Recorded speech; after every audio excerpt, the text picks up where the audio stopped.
వాక్యం కూడా వెళ్తుంది. స్వస్థతలకు వచ్చిన వాక్య భాగములు. ముందు ప్రశ్న, ప్రభువును నమ్మితే మీ సమాధానం చెప్పాలి. మేలా కీడా, శాపమా ఆశీర్వాదమా, లాభమా నష్టమా? ఎంత గొప్పగా చెప్పారండి ఈ ప్రశ్నలు అన్నమాట. కనుక అటువంటి ప్రభువుని నమ్మిన కుటుంబము ఎప్పుడు స్వస్థతలకు వచ్చిన వాక్య భాగము. ఏమండి ప్రశ్న అనమాట. ప్రభువు నమ్మితే మేలా కీడా, శాపమా ఆశీర్వాదమా, లాభమా నష్టం అంటే చక్కగా సమాధానం చెప్పారు. లోకమంతా తెలుసుకోవాల్సిన అవసరం ఉంది. ప్రభువు నమ్మితే నష్టం అని చెప్పి వారు చాలా దూరమైపోతున్నారు, దూరంగా జరిగిపోతున్నారు, దూరంగా పారిపోతున్నారు. ఏమన్నా నమ్మిన వాళ్ళు కూడా నమ్మనివ్వట్లేదు. కనుక ఇప్పుడు మనము చూద్దాం, మేలా కీడా చూద్దాం. ముందు అపోస్తలుల కార్యములు 10వ అధ్యాయము 36 నుంచి 35 వరకు చదువుతాం. అపోస్తలుల కార్యములు 10వ అధ్యాయము 36. యేసు క్రీస్తు అందరికీ ప్రభు. ఎంతమందికి అండి? అంటే అందరికీ కూడా, అందరు నమ్మిన వారు అందరికీ కూడా ఆయన మేలు చేస్తారు, కీడు చేయడు. ఏమండి ఆశీర్వాదిస్తారు, శాపం కాదు, లాభమే కానీ నష్టం కాదని చెప్పి యేసు ప్రభు అందరికీ, యేసుక్రీస్తు అందరికీ ప్రభు అని ఆయన ద్వారా దేవుడు సమాధానకరమైన సువార్తను ప్రకటించి ఇశ్రాయేలు పంపిన వర్తమానము మీరెరుగుదురు. యోహాను బాప్తిస్మం ప్రకటించిన తరువాత గలిలయ మొదలుకొని యూదయ అన్నంతగా ప్రసిద్ధమైన సంగతి మీకు తెలియదు. 38వ వచనం. అదేమనగా చెప్పండి అందరూ, అదేమనగా దేవుడు నజరేయుడైన యేసును పరిశుద్ధాత్మతోనూ శక్తితోనూ అభిషేకించగలననియే. దేవుడు ఆయనకు తోడేయుడు కనుక ఆయన మేలు చేయించు అపవాది చేత పీడింపబడిన వారందరినీ స్వస్థపరచుచు సంచరించుచుండెను.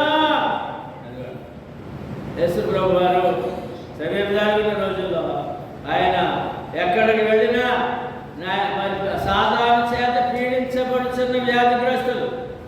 వ్యాధి బాధలు అంటే అర్థం తెలుసండి, సాధారణ చేత పీడించబడ్డం, అందు నుండి విడుదలిచ్చి, ఏమండి కాపుదలిచ్చి స్వస్థనిచ్చే దేవుడు యేసుక్రీస్తు అని చాలా స్పష్టంగా ఇక్కడ తెలియజేయబడుతుంది. తర్వాత కష్టం వచ్చినప్పుడు, నష్టం వచ్చినప్పుడు మరి ఆప్దేశానికి కావాలి. ముందు ఉపకారం తర్వాత ముందు ఆప్దేశవాడు కావాలి కదా. మొదటి కొరింథీ పత్రిక 10వ అధ్యాయము 11వ అధ్యాయము 11వ వచనం. సాధారణంగా మనుషులకు కలుగు శోభన తప్ప మరి ఏమీ మీకు సంభవించలేదు. దేవుడు నమ్మదగిన వాడు, మేము సహించగలిగినంత కంటే ఎక్కువగా ఆయన మిమ్మును శోధింపబడనీయడు. అంతేకాదు సహింపగలుగుటకు ఆయన శోధనతో కూడా తప్పించుకున్న మార్గమును కలుగచేయును. ఇందాక ముందు చదువు వాక్యం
కీర్తి సిరియా దేశమంతటా వ్యాపించెను.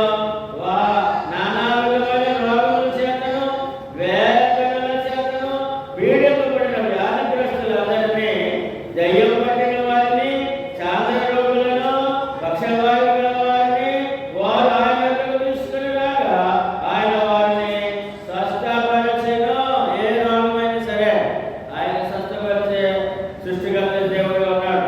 గలిలయ మొదలుకొని యెరూషలేము, యూదయను ప్రదేశముల నుండి, యొర్దాను అవతల నుండి బహు జన సమూహములు ఆయనను వెంబడించెను. స్వస్థత పొందిన వాళ్ళందరూ కూడా, నమ్మిన వారు స్వస్థత పొందారు, స్వస్థత పొందిన వారేమో ఆయన వెంబడించారు అనే విషయాలు మనం చూస్తున్నాం. లోకా సువార్త 13వ అధ్యాయము 10వ వచనం.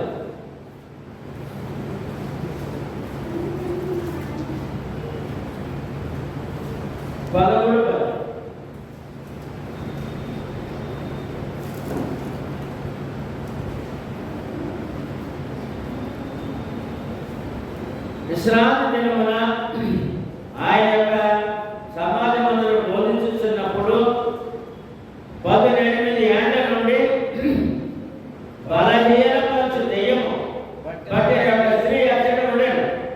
ఆమె నడుము వంగి పోయి ఎంత మాత్రము చక్కగా నిలబడలేకుండెను.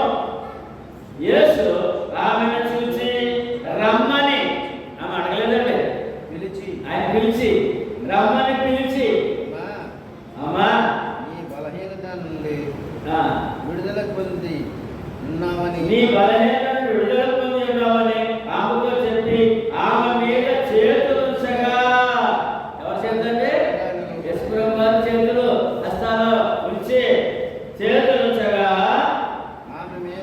ఆమె మీద చేతులు ఉంచగా ఆమె చక్కగా నిలబడి దేవుని మహిమపరచెను. ఎంతకాలంచి 18 ఏళ్ళ నుంచి అలా కూడుతోందంట. ప్రభు దర్శనం కలగానే ఆయన హస్తము తన మీద, తన హస్తము ప్రభు హస్తం తన మీద పెట్టగానే ఉంచగానే ఏమైంది? లేచి నిలబడింది. ఏమండి 13వ వరకునే ఆమె మీద చేతులు వచ్చగా ఆమె చక్కగా నిలబడి దేవుని మహిమ పరచెను. ఇప్పుడు ప్రభు హస్తాలు మన మీద ఉండాలి. ప్రభు హస్తాలు మన మీద ఉండాలి. అదేవిధంగా 5 చేయకూడదు. లోక 5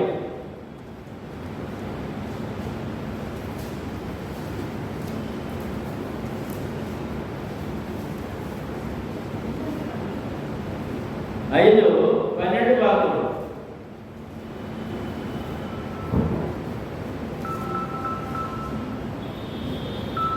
ఆయన పట్టణములో ఉన్నప్పుడు ఇదిగో కుష్ఠరోగముతో నుండిన యోగ మనుషుడుండెను.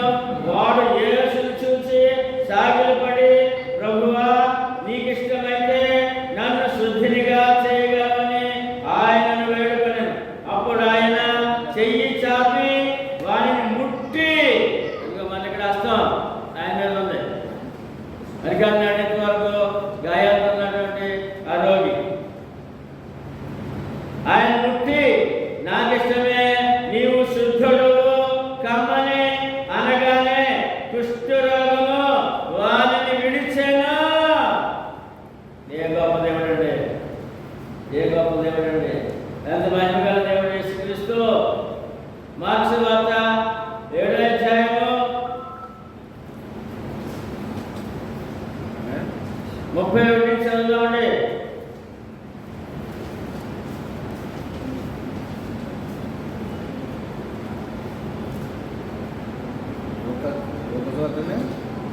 మార్కు 7:31-35. ఆయన మరలా తూరు ప్రాంతములు విడిచి సీదోను ద్వారా జకపలి ప్రాంతముల మీదుగా గలిలయ సముద్రం వద్దకు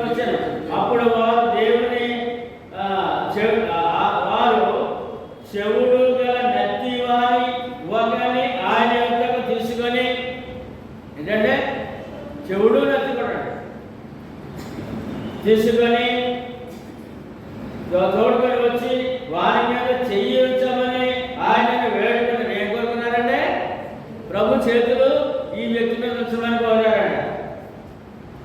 కోరి వేడుకొని సమూహంలో నుండి ఆయన వారిని ఏకాంతంలో తోడుకొని పోయి వారి చెవులలో తన వేళ్ళు పెట్టి, చెవులు ఏం పెట్టారంటే డాక్టర్ గారు పాప మరి ఎక్కడ వ్యాధి ఉందో అక్కడ చేతులు పెడతాడు డాక్టర్ గారు. మన డాక్టర్ గారు కూడా ఎక్కడ బాగా ఉంటే ఆయన చేయబడాలి. అలాగనమాట వేలు పెట్టి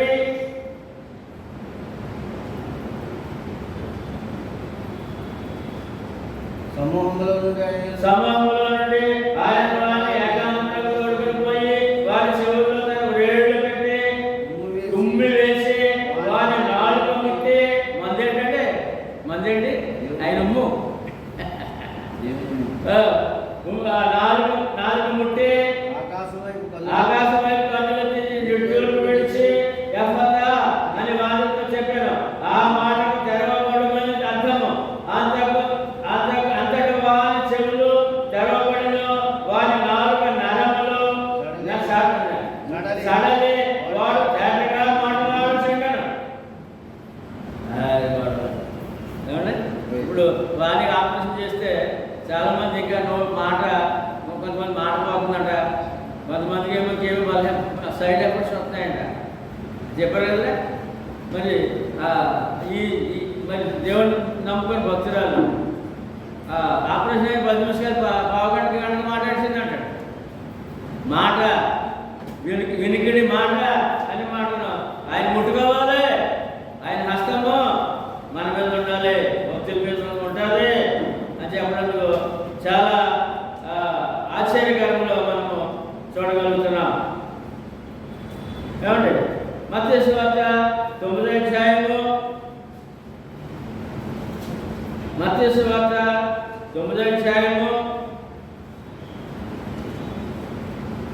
18 నుంచి 25 చూద్దామండి. ఇక్కడ 2 సంఘటనలు జరుగుతున్నాయి.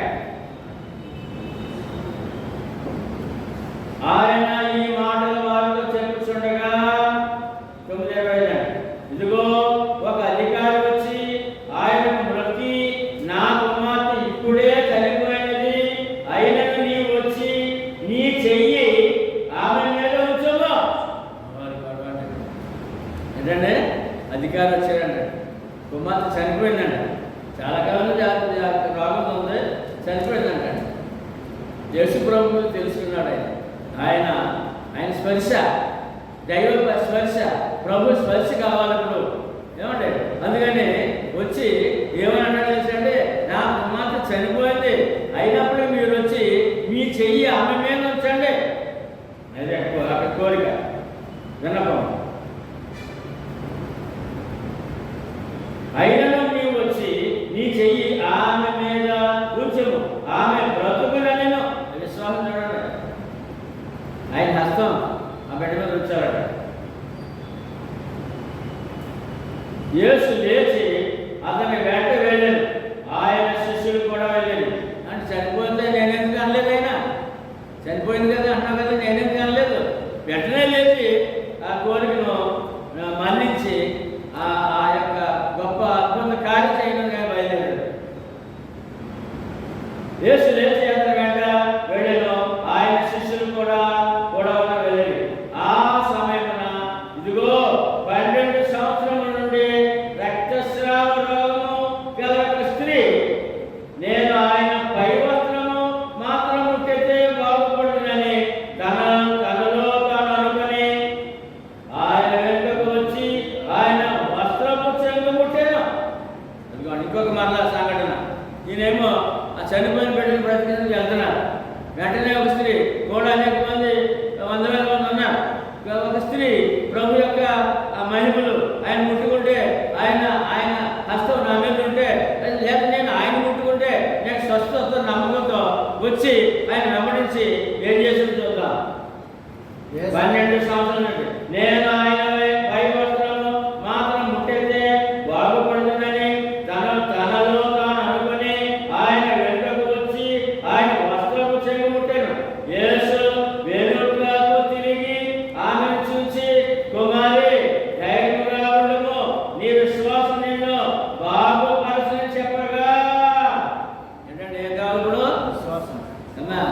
కానీ నీకు నీకు గొప్ప ఆరోగ్యం, గొప్ప కార్యం ఏంటి? దానికి కారణం ఏంటి? నీ విశ్వాసము అని మాట. విశ్వాసం అవసరములు. నీ విశ్వాసము నిన్ను స్వస్థపరిచిన బాగుపరచని చెప్పగా ఆగడి నుండి ఆ స్త్రీ బాగుపడను. అదే సాగండి ఏమంటే ఆ వస్త్రం చెల్లుకుంటుంది దేనితో? విశ్వాసముతో. 12 సంవత్సరాలు వ్యాధి బాధతో ఉన్నటువంటి ఏమండి సమస్తం కోల్పోయినటువంటి ఇక ఆకలి దశ ఉన్నటువంటి తను ప్రభు గురించి విని నమ్మి విశ్వాసంతో వెళ్ళి వస్త్రము చెల్లుకుంటూ నేను బాగుపడతానని ఆ విశ్వాసము ప్రభు తెలిసింది. నీ విశ్వాసము నిన్ను స్వస్థపరిచెను.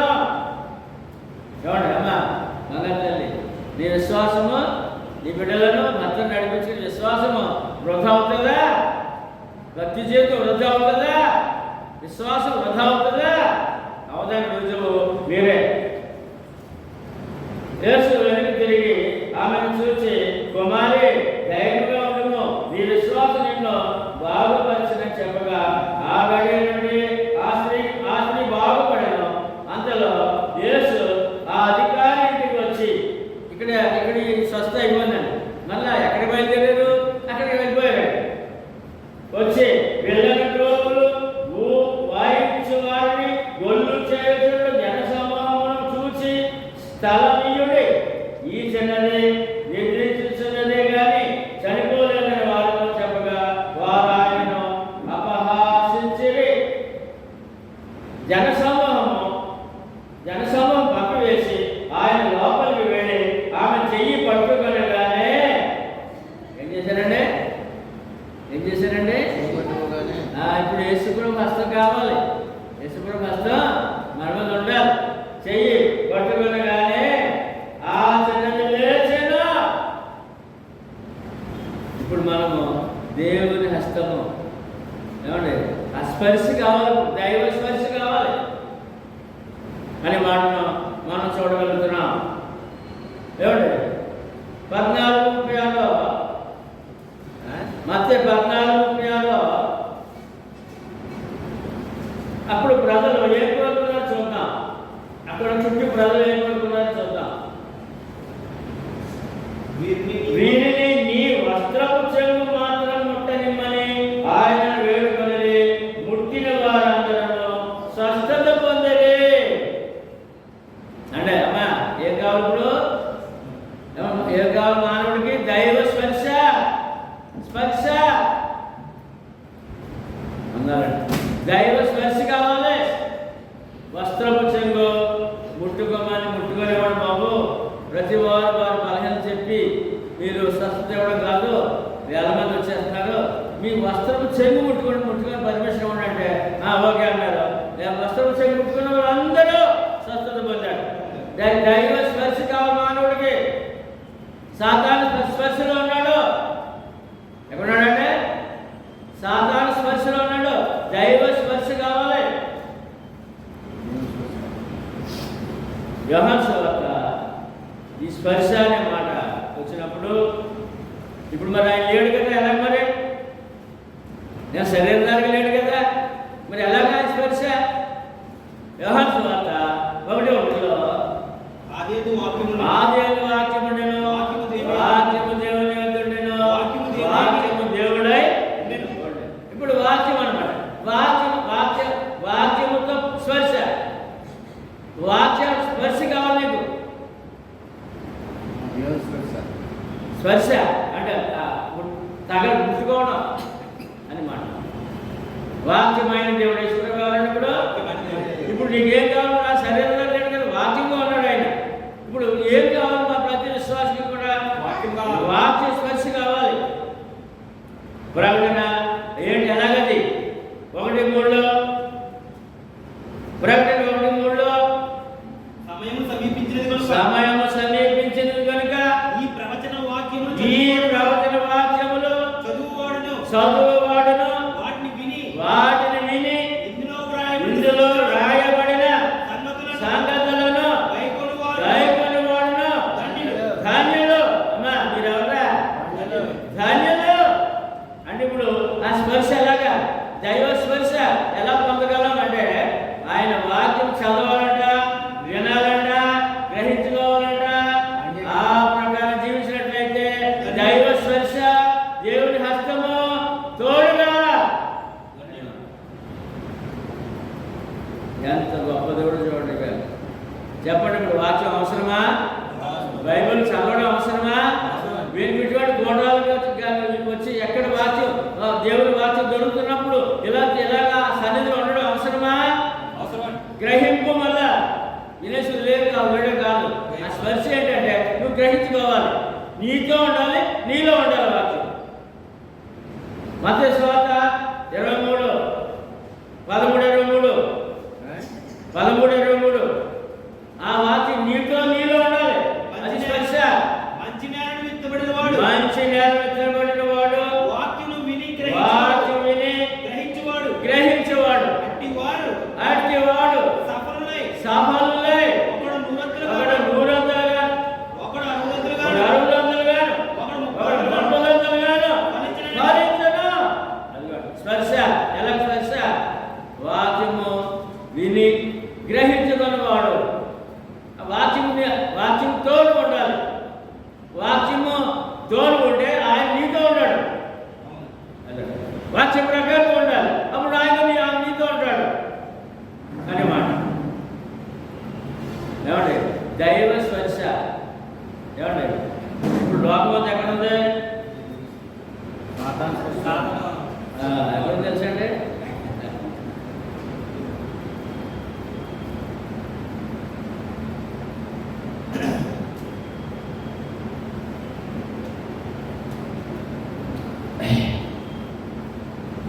స్పర్శ అనే మాట టచ్ పోల్. ఏం పోను? టచ్ పోల్ అంటే ఇప్పుడు నెమ్మలు నొప్పి పట్టకలేదు కదా, ఏలంటే అలా ఏలు ఎలా అంటే టచ్ పోన్లో ఉన్నాడు, టచ్లో ఉన్నాడు. ఇప్పుడు ఎవరితో టచ్లో ఉండాలి? లోకమంతా టచ్ పోన్లో ఉన్నారు. ఇప్పుడు ఎవరితో టచ్లో ఉండాలి? ఎవరు టచ్ అంటే ముట్టుకోవడం, తాకడం. తాగితే పనిచేయదు. ఇప్పుడు లోకమంతా టచ్ ఫోన్లు ఉన్నారు, యేసుక్రీస్తుతో టచ్లో ఉండాలి. అంటే వాక్యముతో ఎందుకంటే వాక్యముతో అన్నమాట. మర్చిపోకండి ఈ మాట. స్పర్శ ఆయన హస్తం నిన్ను ఉండాలి. ఆయన టచ్ చేయాలి, నిన్ను ఆయన టచ్ చేయాలి, నువ్వు ఆయన స్పర్శించాలి. ఆయన టచ్ చేయాలి, నువ్వు ఆయన హస్తం నీ మీద ఉండాలి. అందుకే మేము ప్రార్థనలో మీ కరుణాహస్తాన్ని భద్రపరచండి దేవాన్ని అడుగుతామండి. కరుణాహస్తం మీద ఆయన ఆమె మీద ఉంచండి అంటాం, ఆయన మీద ఉంచండి అంటాం.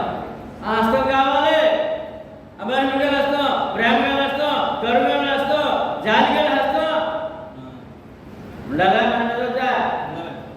ఇప్పుడు ఏ టచ్లో ఉండాలి? వాక్యం అనే టచ్లో ఉండాలి, దేవుడి టచ్లో ఉండాలి, దేవుడి స్పర్శలో ఉండాలి. టచ్ ఫోన్లో కాదు, లోకమంతా టచ్ ఫోన్లో ఉంది. ఎవరు వేళ ఆరాధన టచ్ ఫోన్ అంత పట్టుకొస్తారండి. బైబిల్ తేటలేదు, బైబిల్ తేటలేదండి. ఫోన్ అట్టుకొస్తున్నారండి. ఈ ఫోన్లో చూస్తాడు ఫోన్లో చదువుతుంది, మరి వెళ్ళిపోతాడు బయట అంతే. ఇప్పుడు ఎవరితోన్నారు? వాడిని చెప్పరా, ఎవరితోన్నారా? నీ టచ్ ఎవరితోరా? ఎంత ధన్యురాలు బంగారు తల్లి. మరి ఇప్పుడు ఇక్కడ ఇప్పుడు మనకి ఇప్పుడు ఆయన స్వయం ఉన్నాడు కనుక క్షణాల మీద స్వస్థ వచ్చేసింది. ఇప్పుడు మనకి ప్రార్థన, ప్రభు యొక్క హస్తము, అదేవిధంగా వైద్యం కూడా. అది కూడా మార్కు 6:13 శిష్యులకి స్వస్థత వరం ఇచ్చాడండి. శిష్యులకు స్వస్థత వరం ఇచ్చారండి. 6:13 అనేక దయ్యములను వెళ్ళగొట్టుచు నూనె రాచి అనేకులకు రోగులను స్వస్థపరచుచుండిరి. అందుకంటే శిష్యులేమో నూనె రాసి స్వస్థపరచడం లేదు, ఆయన స్వస్థ వరం ఇచ్చారండి. కానీ వీళ్ళు ఏడేం చెప్తాడో వైద్య సహాయం కూడా అందిస్తున్నారు. నూనె అంటే ఆలివ్ ఆయిల్ అండి. ఆలివ్ ఆయిల్ జ్వరాలకి వైద్య సహాయం కూడా అందిస్తున్నారు అన్నమాట శిష్యులు. అది అక్కడ అర్థం. నూనె రాచి అంటే ఇప్పుడు ఏం కావాలి? ఇప్పుడు ప్రభువు నమ్మాలి, ఆయన హస్తానికి తోడుకుండాలంటే ప్రార్థన కావాలి, అదే వైద్య సహాయం కూడా కావాలి. రెండు కావాలి. అది గొడవ. మూఢభక్తి కాదు, ఇదే భక్తి కాదు, మూఢభక్తి మూఢభక్తి కాదు. యాకోబు పత్రిక 5:13.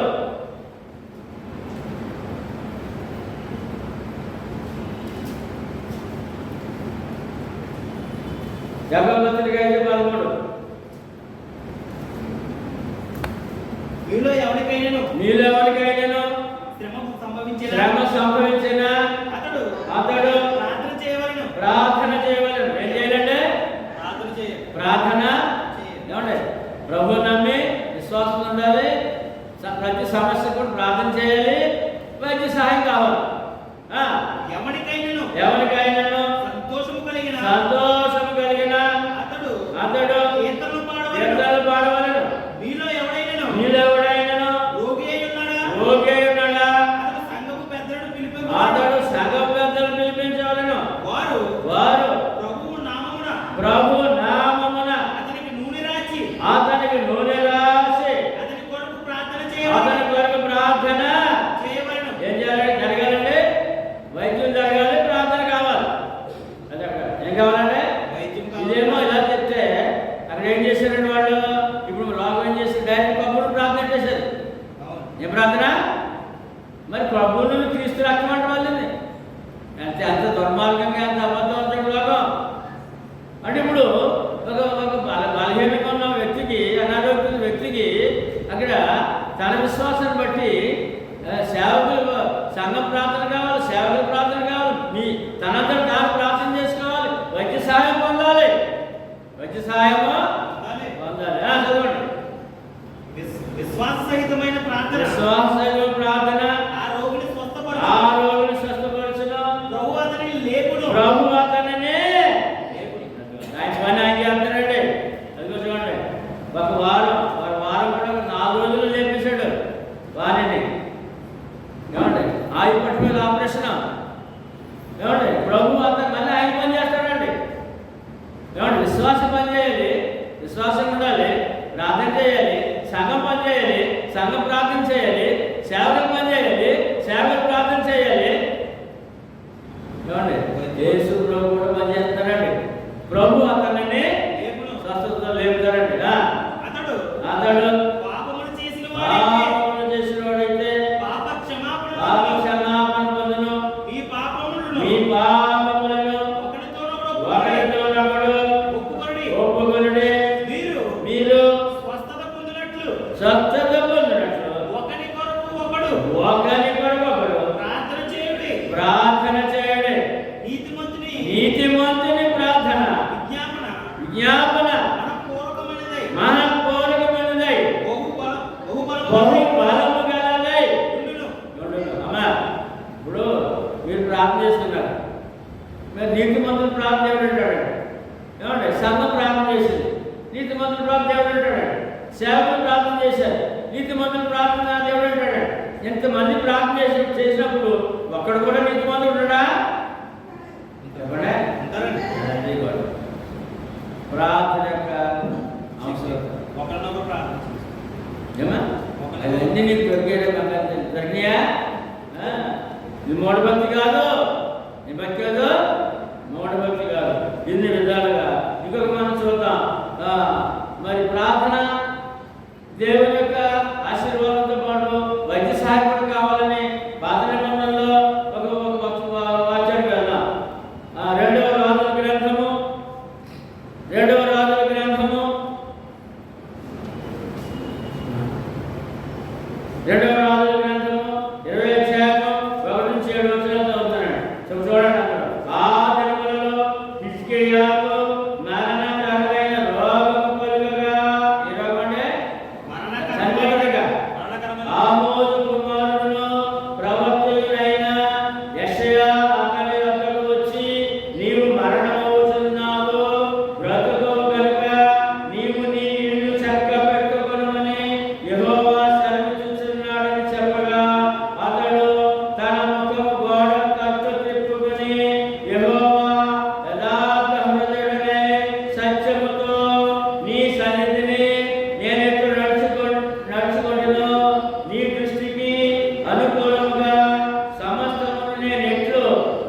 ఇచ్చెను, కృపతో జ్ఞాపకము చేసుకోమని హిజ్కియా కన్నీళ్లు విడుచుచు యెహోవాను ప్రార్థించెను.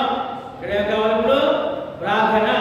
ఇది కావాలంటే ఎటువంటి వ్యాధి బాధకైనా ప్రార్థన. ప్రార్థన తర్వాత ప్రార్థన ముందు విశ్వాసము, విశ్వాసం బట్టి ప్రార్థన. తరువాత 4వ వచనం, యెషయా నడిమిశాలలో నుండి అవతలకు వెళ్ళక మునిపే యెహోవా వాక్కు అతనికి ప్రత్యక్షమై ఎలాగూ సెలవిచ్చెను, నీవు తిరిగి నా ప్రజలకు అధిపతి అయిన హిజ్కియాకు పోయి అతనికి ఇట్లనుము, నీ పితరుడైన దావీదునకు దేవుడు యెహోవా నీకు సెలవిచ్చున్న దేవనగా నీవు కన్నీరు విడిచుట చూచితినే. నీ ప్రార్థన నేను అంగీకరించి ఉన్నాను, నేను నిన్ను బాగు చేసేదను. దేవుడు ఎవరంటే నమ్మితే ఆ విశ్వాసం నీకుంటే బాగు చేస్తాడే. బాగు చేసేదను. 3వ దినమున నీవు యెహోవా మందిరమునకు ఎక్కిపోదువు. ఏం చేశాడా? 3వ దినం. ఎన్ని రోజులు? 4 మంది మందిరానికి వచ్చేసాడా? ఇంకా 15 సంవత్సరముల ఆయుష్యము నీకు ఇచ్చెదను, మరియు నా నిమిత్తము నా సేవకుడైన దావీదు నిమిత్తమును ఈ పట్టణమును నేను కాపాడుదును. నిన్నును ఈ పట్టణమును అశ్షూరు రాజు చేతిలో పడకుండా నేను విడిపించేదను. దీనికి అర్థం ఏంటంటే నిన్ను ఆరోగ్యముడు కాకుండా నిన్ను నీ కుటుంబాన్ని కూడా కాపాడుతాడన్న వాక్యం. 7వ వచనం ముఖ్యం కదా. ఏమాట? యెషయా అంజూరు పండ్ల ముద్ద తెప్పించుడని చెప్పగా వారు దాన్ని తెచ్చి కురుపు మీద వేసిన తరువాత అతడు బాగుపడను. ఇది వైద్యం వల్ల ఏంటంటే బాగుపడను. వైద్యం చిట్కా వైద్యం. ఏమా చిన్న నాకంతా ఇది చిట్కా వైద్యంగా జరిగింది. పెద్ద వైద్యము చిట్కా వైద్యంగా జరుగుతుంది.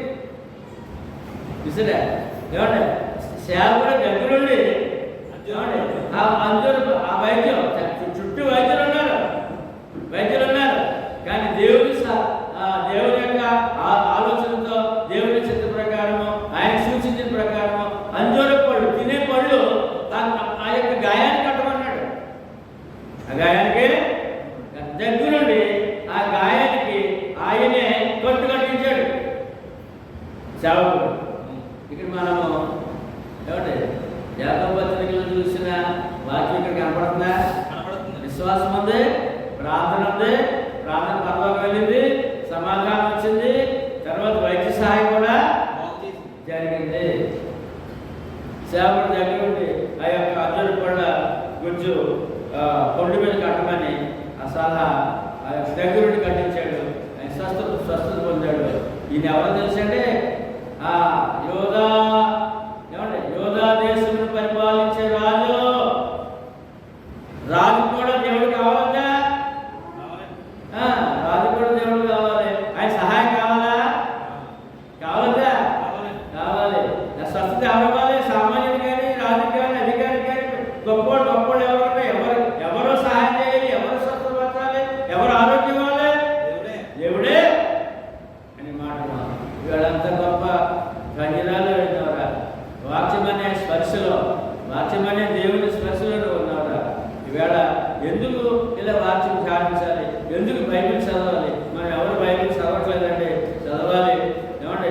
తర్వాత వాక్యం ప్రకటించే స్థలానికి వచ్చి వాక్యం వినాలండి. చదివినంత మంది అర్థం కాదు మళ్ళీ వినాలండి. విన్న తర్వాత దాన్ని గ్రహించుకోవాలండి. నా కొరగా చెప్పారని బాధపడడం కాదండి, గ్రహించుకోవాలండి. గ్రహించుకున్న తర్వాత వాక్య ప్రకారము జీవించాలండి.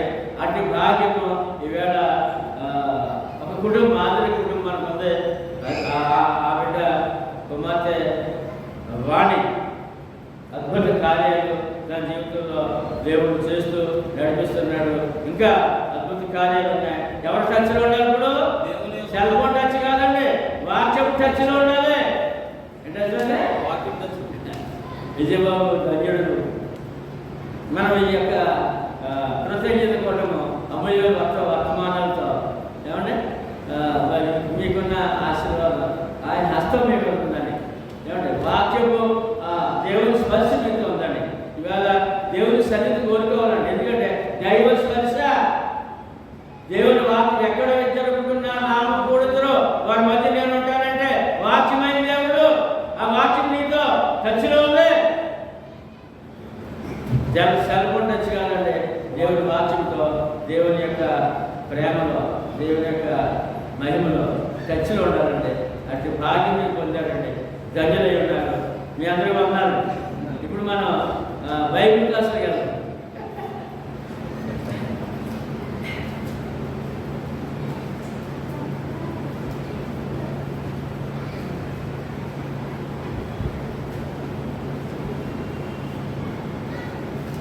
కొరింథీయులకు రాసిన పత్రిక బైబిల్ తరగతి వరుసగా పత్రికలు ధ్యానిస్తున్నాం.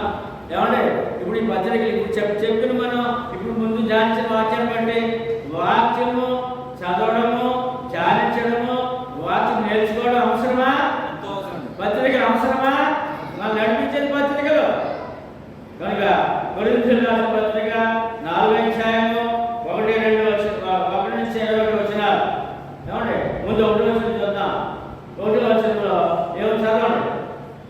ఇలాగున క్రీస్తు సేవకులమనియు దేవుని మర్మముల విషయంలో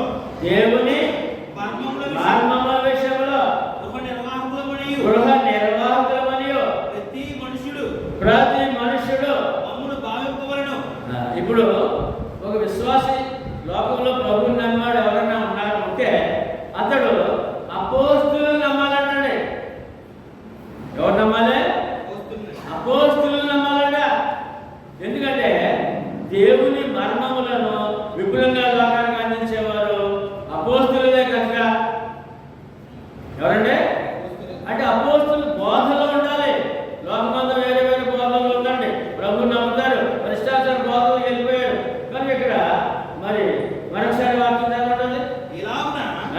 క్రీస్తు సేవకులమనియు ఎవరండి? క్రీస్తు సేవకులమనియు. ఎవరండి అపోస్తులు? శిష్యులు ఎవరండి?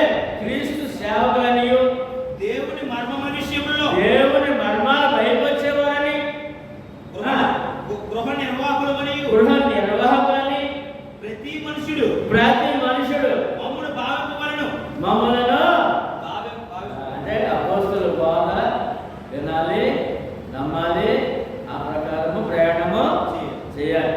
కనుక ఆ యొక్క మనకు ఆ బోధ ఎలా వచ్చింది, ఆ మర్మాలు ఎలా తెలిసేలాగే అని అంటే మత్తయి సువార్త 13:34 చదవంటారు. 13:34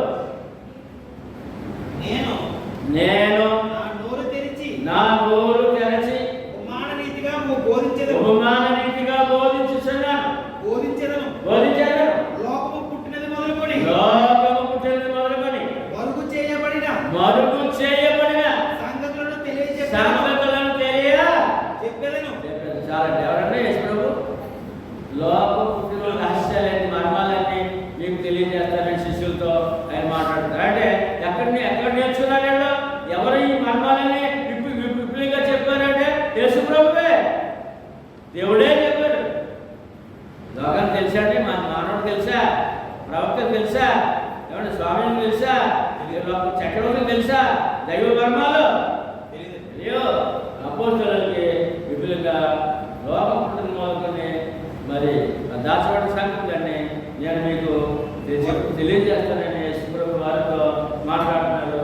ఆయన ద్వారా ఆ గొప్ప సంగతులు, ఆ మర్మాలన్నీ వారి కొరకు యోహాను సువార్త 16వ అధ్యాయము 13-14.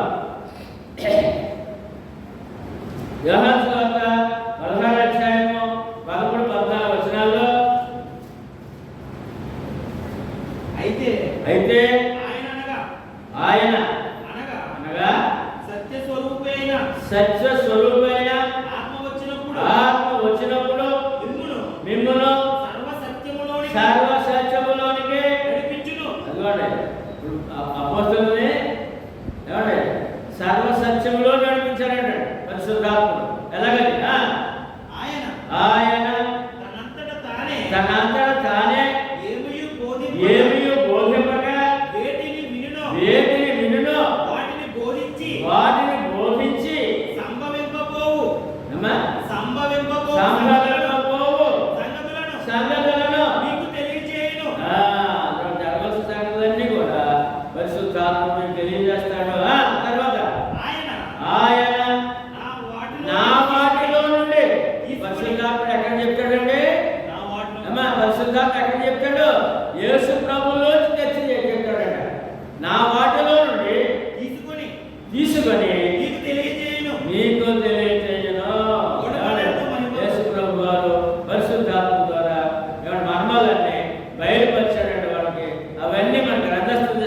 చూశారండి. అందుకని అపోస్తుల బోధే మనకు ప్రామాణికం అండి. అపోస్తుల బోధే మనకు ప్రాముఖ్యమైన ఉందండి. అప్పుడే మనము శారీరకంగా ఆత్మీయంగా సకల దీవెనలు పొందగలమండి. గల్తీ పత్రిక ఇంకొక మాట మాట్లాడతాడు. గల్తీ పత్రిక 1:11-12 వచ్చిన ఈ మరి పౌలు గారికి ఇంత జ్ఞానం ఎక్కడికి? ఇన్ని పత్రికలు ఎందుకు రాశారు? ఎలా రాశారు? ఆయన పత్రికలు కానీ మనం ఎందుకు ఆచరణలో పెట్టాలి? అదే 11:12 సహోదరులారా, నేను ప్రకటించిన సువార్త మనుషుల యోచన ప్రకారమైనది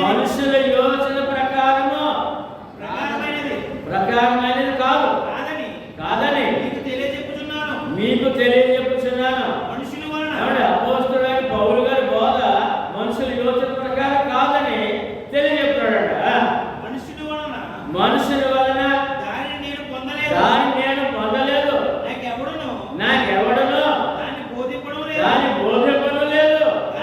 కానీ యేసుక్రీస్తు బయలుపరచుట వలననే నాకు దొరికింది. ఎవరండి? 12 శిష్యులకేమో అపోస్తలుల ద్వారా ఏమంటే అపోస్తలులు 12 మంది పరిశుద్ధాత్మతో నడిపించబడ్డారట. మరి ఈ నెల నడిపించబడ్డారట. డైరెక్ట్గా క్రీస్తే శిలువ మరణం తర్వాత మళ్ళా పౌలు గారికి దర్శనమిచ్చి ఆయనే ఈ పత్రికలన్నీ రాయించాడట అని చెప్తున్నాడు. ఆయన మనుషుల యోచన కాదు. అప్పుడు చెప్పండి, మన పత్రికలు అవసరమా? చెప్పండి, పత్రికలు ఎంత అవసరం అని అంటే ఇవాళ లోకము ఆ పాత్రగా చూసుకుంటారండి. తర్వాత సామెతలు అంటారు, కీర్తనలు అంటారు, తర్వాత సువార్తలు అంటారు. పత్రికలు కాదు. పత్రికలు రాకపోతే ఆయన సంఘములో ఉండలేవు, ఆయన ఆర్థికంగా జీవించలేవు, ఆరాధన తెలియదు, ఆరాధన ఎలాగో తెలియదు, దీవులు పొందలేవు. కనుక ఇప్పుడు చెప్పండి, ఎవరు ద్వారా చేయండి? యేసు ప్రభు అంటారు. ఏమండి? భూమి పుట్టిన మొదలుకొని దాసపడిన సంగతి చెప్తానంట. తర్వాత ఇదిగో పరిశుద్ధాత్ముడు నాలో నుండి మీకు ఇస్తాడండి. తర్వాత ఇక్కడేమో నాకు మనుషుల ద్వారా ఇవన్నీ నేను చెప్పలేదు, నాకు ప్రభువే చెప్పాలని చెప్పి ఆయన సరిగా చెప్పడం జరుగుతుంది. ఆ విధంగా మనకి ఈ వాక్యం వచ్చిందని, కనుక ప్రతి వాక్యం కూడా నమ్మదగిందని నమ్మచాడే. ఇప్పుడు 4:2-6 చూద్దాం. 3 చదవడం కదా, 2 చదవాలి. 2 నుంచి మరియు గృహ నిర్వాహకుల్లో ప్రతి వాడును నమ్మకమైన వాడే ఉండుట అవశ్యము. మీ చేతనైనను ఏ మనుషుని చేతనైనను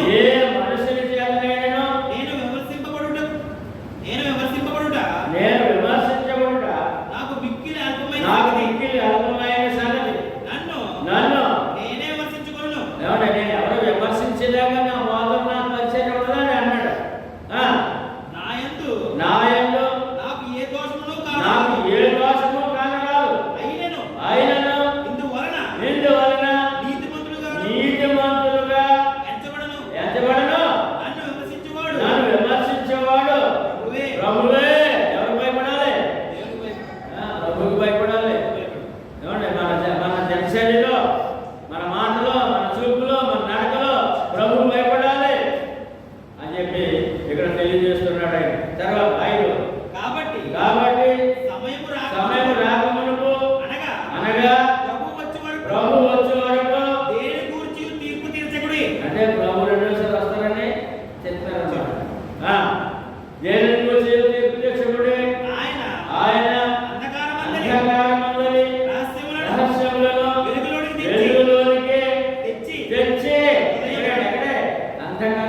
దేవుని వలన కలుగును. తగిన మెప్పు దేవుని వలన కలుగును. మెప్పు ఎవరు మెచ్చుకోవాలి ఇప్పుడు? మనుషులే దేవుడా? ఎవరు మెచ్చుకోవాలి ఎవరు మెచ్చుకోవాలని చెప్పి లోకమంతా పరిష్కారం బోధన చేసేచ్చు, మేమే భక్తి పనులు మేమే సేవకులు అని చెప్పి మనుషులు మెచ్చుకోవాలి ప్రయత్నం చేస్తున్నారు. మనసు మెప్పు కాదట, దేవుడే. దేవుని వల్లనే కలుగును మెప్పు, దేవుని వల్ల కలగాలి. కనుక మనుషులు చూడొద్దు. ఏమంటే ఏ విషయంలో కూడా లోకాన్ని చూసి మనం భక్తిగా ఉండకూడదు. ఆయన చూసుకుని వాక్యం చూసుకుని వాక్యాన్ని నమ్మాలి. సహోదరులారా, మీరు మమ్మల్ని చూచి లేఖనములు రాసి ఉన్న సంగతులను అతిక్రమింపకూడదని నేర్చుకొని మీరు ఒకరి పక్షమున ఏంటంటే ఎవరు చూసి నేర్చుకోవాలంట? అపోస్తులు చూసి లేఖనంలో ఉన్న సంగతులని ప్రకారము మేము జీవించామా మీకు చెప్పామా? మీరు ఒకరి పక్షమున మరి ఒకరి మీద కొమ్మకున్నట్లు ఈ మాటలు మీ నిమిత్తమై నా మీదను అపోల్లో మీదను పెట్టుకొని సాదృశ్యముగా చెప్పుచున్నాను అన్నాడు. ఎన్నో హెచ్చరికలు చేస్తూ, ఏమంటే మీకు మిమ్మల్ని కాదు మా మీద పెట్టుకుని మేము చెప్తున్నాం, మేము ఎలా ఉన్నాం మమ్మల్ని చూడండి, లక్ష్య ప్రకారం ఉన్నామా లేదో, లక్ష్య ప్రకారం నడుస్తున్నామా లేదో, దేవుని చిత్త ప్రకారం నడుస్తున్నామా లేదో మమ్మల్ని చూసి నడవండి అని చెప్పండి. 2 కొరింథీ పత్రిక 11:2 మాదిరి. ఏమండి క్రీస్తు సంఘానికి అపోస్తలులే మా ఆదర్శము.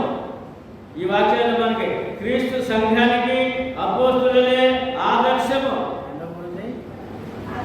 2 కొరింథీ 11:1-2 విశ్వాసికి ఏమండి చూడండి, విశ్వాసికి మాదిరి ఎవరు? ఏమంటే మన ప్రభు నమ్మాలి కదండి. మన మాదిరి ఎవరు? ప్రభు శిష్యులు, అపోస్తలుడు పౌలు, ఆదిమ సంఘము. 1:11-2 నేను క్రీస్తుని పోలి నడుచుకొనుచున్న ప్రకారము మీరును నన్ను పోలి నడుచుకోండి. ఎంత గొప్పగా చెప్తాడు చూడండి. అపోస్తలులు ఎలా నడుచుకున్నారండి? క్రీస్తుని పోలి నడుచుకున్నారు. ఇప్పుడు విశ్వాసి అపోస్తలులను పోలి నడుచుకోవాలంట. పౌలుగా చెప్తున్నాడు, క్రీస్తుని పోలి నడుచుకో. ఒకరినొకరు పోలిక, విశ్వాసం పోలిక చూసుకోవాలండి, పోలి నడవాలి. ఏమండి మనమంట మనకు సాగుతుందండి, నాకెక్కడ సాగుతుందంట నా మాట అనొచ్చా? అనకూడదు. ఎవరి విశ్వాసం అంటే ఆ విశ్వాసం చూసుకుని ఇంత గొప్ప విశ్వాసం, ఇంత గొప్ప దేవుణ్ణి ఇలా నమ్మాలా, బట్టి నేను కూడా నడుస్తాను. వాళ్ళు మేలు పొందారు, వాళ్ళు ఆనందంగా ఉన్నారు, సంతోషంగా ఉన్నారు, కలిగిలో ఆనందంగా ఉన్నారు, లేములో ఆనందంగా ఉన్నారు, ఆరోగ్యంలో ఆనందంగా ఉన్నారు, దుఃఖంలో కూడా ఆనందంగా ఉన్నారని చెప్పి ఒక మాదిరి చూసుకోవాలంట. మాదిరి యేసు ప్రభునే మాదిరి చూసుకున్నాడు పౌలు గారు.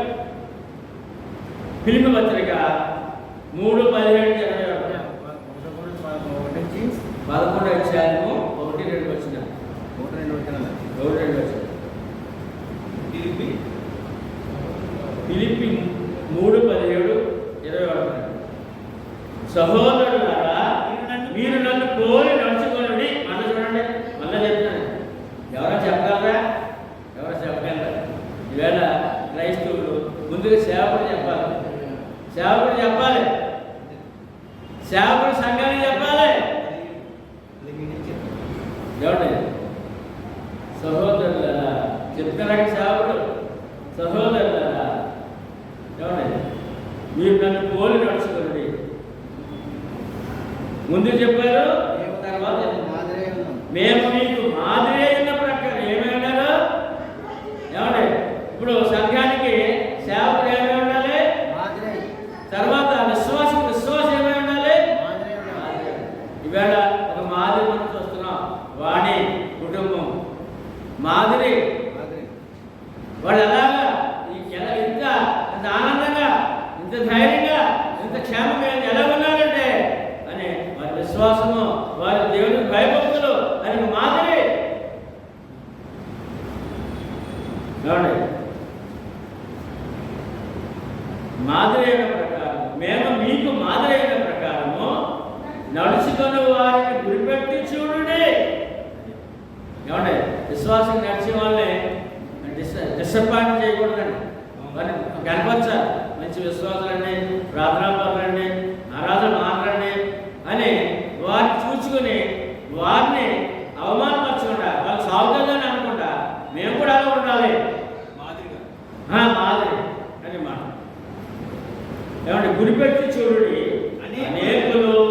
ఎందుకు ఎంత మాదిరి ఎందుకు అవసరమో, ఎందుకు ఒకరిదొకరు చూసి విశ్వాసం బలపరచుకోవాలంటే లోకం ఎలా ఉంది? క్రీస్తు అనేకులు క్రీస్తు శిలువకు అంటే సువార్తకు శత్రువులుగా ఉన్నారు. ఎవరున్నారంటే శత్రువుగా ఉన్నారు. కానీ మాట పెట్టే మిత్రుడు, మాట వినకపోతే శత్రువు. వృద్ధని పని చేస్తే శత్రువు, చెప్పులు పని చేస్తే మిత్రుడు. సువార్త శిలువకు అంటే క్రీస్తు సువార్తకు శత్రువులుగా నడుచుకొస్తున్నారు. అప్పటికే ఇప్పుడు ఎలా ఉందండి? వీరిని కూర్చి మీతో అనేక పర్యాయములు చెప్పి ఇప్పుడు ఏడ్చుచు చెప్పుతున్నాను. చూసారా తప్పుపడతాడండి. అయ్యో రక్షణ కోల్పోతున్నారు, మళ్ళా నరకానికి పోయే స్థితిలో ఉన్నారు అని చెప్పి ఏమండి నాశనానికి పోతున్నారు, నష్టంలో వెళ్ళిపోతున్నారు, ఏమంటే మేలు కోల్పోతున్నారు అని చెప్పి దుఃఖపడుతున్నారండి ఆయన. తప్పిపోయిన వాళ్ళు చూసి గౌరు గారు నాశనమే వారంతా. మనం కూడా అదే మనసు కలిగి ఉండాలండి. అయ్యో రక్షణ కోల్పోతున్నాడు, కోట్లాగా దొరకట్లేదు, వాళ్ళు మన రక్షణ కోల్పోకూడదని చెప్పి మనం కూడా పురుగొల్పోవాల్సిన అవసరత ఉంది. నాశనమే వారంతా తొలగిపోతే ఉందండి. ఆత్మనాశనం వారి ఆఖరి గతి ఏంటంటే నాశనమే వారంతము. తిరుగుబాటు చేసేవాడు పరిస్థితి ఏంటి? వాచ ప్రకారం లేకుండా పరిష్కారానుసారంగా ప్రభుని నమ్మి కూడా తిరుగుబాటు చేసినట్టు వాళ్ళ లెక్కలు వచ్చేస్తున్నారు. కనుక నాశనమే వారంతము వారి కడుపే. ఈ మత్స్యకుల్లో ఎందుకు కూలిపోయి ఉన్నారు వాళ్ళు? సేవలు కానీ విశ్వాసులు కానీ ఏమంటే భౌతిక ఆశలతో భౌతిక ఆశయాలతోనే ఉన్నారు తప్ప ఆత్మ రక్షించుకోవాలనే ఆశ లేదు. వారి కడుపే వారి దేవుడు. వారు తాము సిగ్గుపడవలసిన సంగతి లేదు అతిశయపడుతున్నారు. భూ సంబంధమైన వాటి అంటే మనసు ఉంచుతున్నారు. ఏమంటే యేసు ప్రభువుని నమ్మి కేవలము భూ సంబంధమైన వాటి వరకే మనం ఆశపడినట్లయితే మనము దేవుడికి తిరుగుబాటు చేసిన వాడు కనుక ఆయన ప్రేమ, త్యాగము, రక్తదానము, ఆత్మరక్షణ కొరకు కేవలం నాకు నమ్మాలని దేవుడు ఏం చేసిన లెక్కల్లో నువ్వు ఉంటే అంత మాత్రము నీ విశ్వాస లెక్కల్లో ఉండే అవకాశము లేదు. ఏమండి ఈ లోకం తెలవక అబద్ధాలు ఉందండి. ప్రభు నన్ను కూడా వారి కడుపే వారి దేవుడు. ఏమంటే వారు తాము సిగ్గుపడవలసిన సంగతులు ఏంటో చేపడుతున్నారు. భూ సంబంధమైన వాటి అంటే మనసు ఉంచుకొస్తున్నారు. ఏమంటే ఎందుకంటే ఇప్పుడు మాటలు చెప్పండి. మన పౌర స్థితి పరలోకమందున్నది. అక్కడ నుండి ప్రభువైన యేసు క్రీస్తును రక్షకుని నిమిత్తము కనిపెట్టుకొని ఉన్నాము. ఇదే విశ్వాసం అండి. పరలోకానికండి యేసు ప్రభు ఎందుకు నమ్మాలండి? పరలోకంలో ఉండాలి, పరలోకంలో ఆయనతో ఉండాలి. ఇక్కడ నీకు ఆయన ఉన్నాడు, నువ్వు అక్కడ ఆయనతో ఉండాలి. అది పెట్టుకుని ఉంటారు.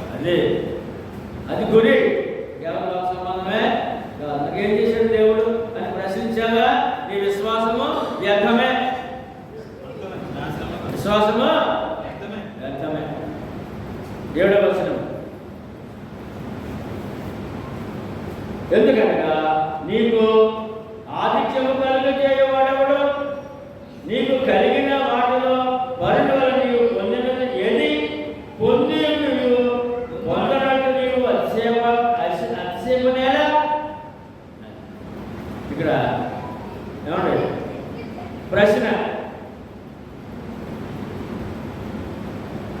గొప్ప చెప్పుకోవడం ఏంటి? నువ్వు గొప్ప చెప్పుకున్నావేంటి అని. గొప్ప చెప్పుకొని మనిషి మన దగ్గర ఏమీ లేదండి. ఏమవుతుంది? ఏమో చెప్పండి, ఏమవుతుంది?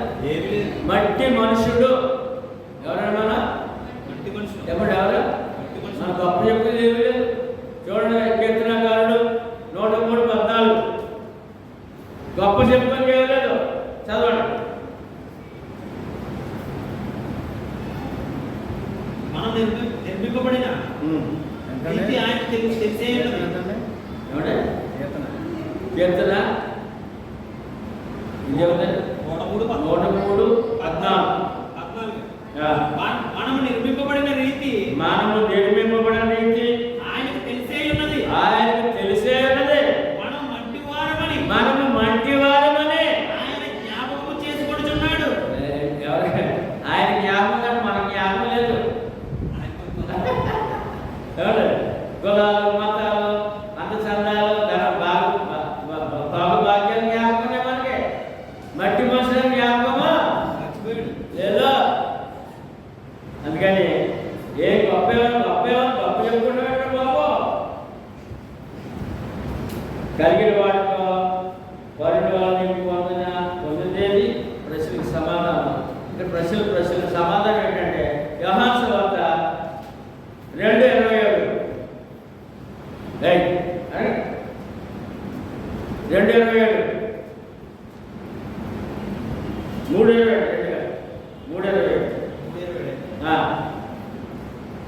తనకు పరలోకము నుండి అనుగ్రహింపబడిందని కానీ ఎవడను ఏమీ పొందనేరడు.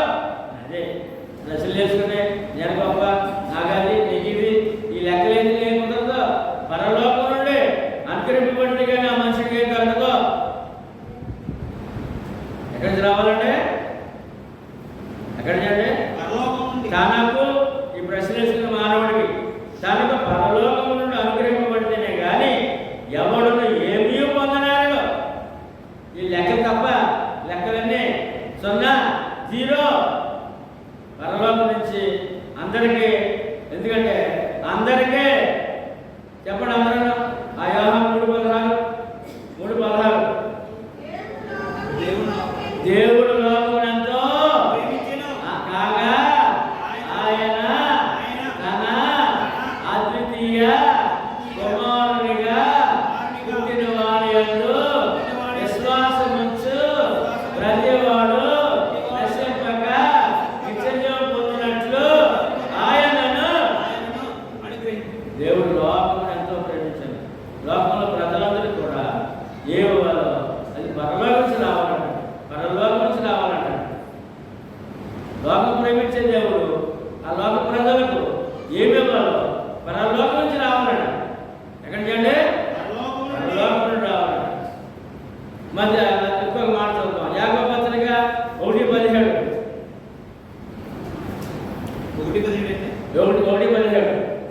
అందరూ చెప్పండి. శ్రేష్టమైన ప్రతి ఈవియు అంటే ఆశీర్వాదం. ఈగంటే ఆశీర్వాదం.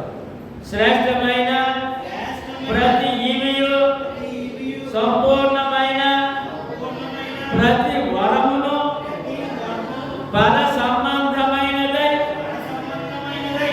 జ్యోతిర్మయుడగు తండ్రి వద్ద నుండి వచ్చును. ఎక్కడికి రావాలి? పరలోకం నుండి. ఆయన ఎక్కడున్నాడు? పరలోకంలో. మానవుడికి కావాల్సింది ఎక్కడి నుంచి రావాలి? పరలోకం రావాలి. ఆయన యందు ఏ చంచలత్వమైనను గమనాగమనం వలన కలుగు ఏ ఛాయను లేదు. అంటే దేవుడు గంటకో లేకుండేవాడు కాదు.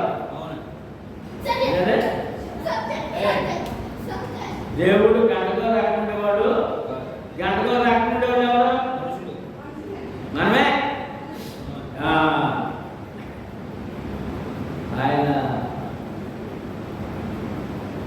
ఆయన అంటాడు ఆయన ఏ చంచలత్వం లేదంట. ఏ చంచలత్వమైన గమనాగమనం కలుగు ఏ ఛాయ ఆయన లేదు. ఏమండి? మాటిస్తే మాట ఏం చేస్తాడో ఎలా చేస్తాడో నువ్వేం చేయాలో ఆయన ఏం చేయాలో గ్రంథస్థం చేసేసి ఉంచాడు ఆయన. మళ్ళీ మాట్లాడినా అందుకని ఏమన్నా తేడా ఉంటే దేవుడిలో కాదు నాలో ఉందని చెప్పాలి. ఎవరంటే మనము స్థిరమైన బుద్ధి గలవారు కాదండి. మరి దేవుడిని అప్పుడే పొగుడుతామండి, అప్పుడే ఆయన్ని అవమానపరుస్తాడు. దేవుడు అన్యాయం చేశాడు, దేవుడు ఎలా జరుగుతుందా అంటారండి.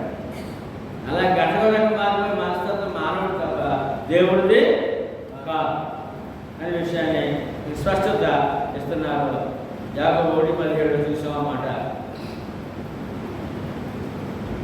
8వ వచనం కొరింథీయులకు, ఇదివరకే మీరేమిలో కొలువలేక తృప్తులైతే, ఇదివరకే ఐశ్వర్యవంతులైతే, మమ్మల్ని విడిచిపెట్టి మీరు రాజులైతే, అవును మేమును మీతో కూడా రాజులుగా ఉన్నట్లు మీరును రాజులకు నాకు సంతోషమే కదా.